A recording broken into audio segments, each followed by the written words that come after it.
Find current in 8 ohms using superposition theorem. Here we have two sources, one is voltage source and one is current source. So let us consider two cases.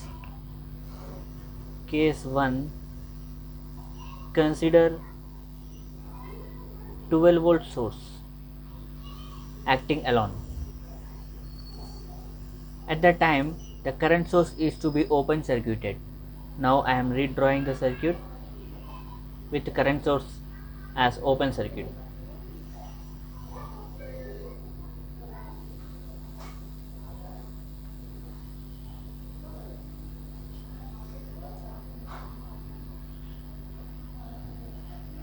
Now the current has the path to flow in this direction.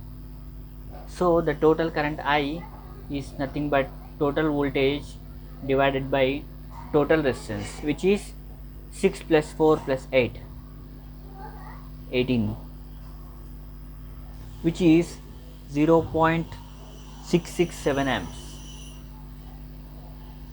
The total current is also going through 8 ohms.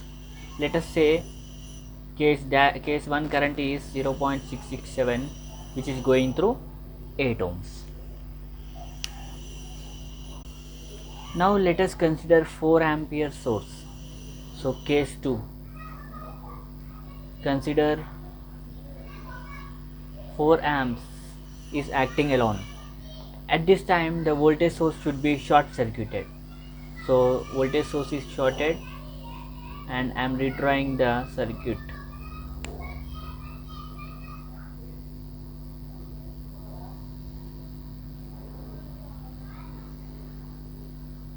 Voltage source has been short circuited.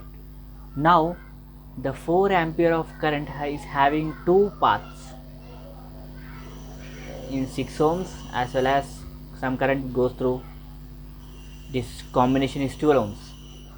So you can apply current division rule to find out current in this 8 ohms.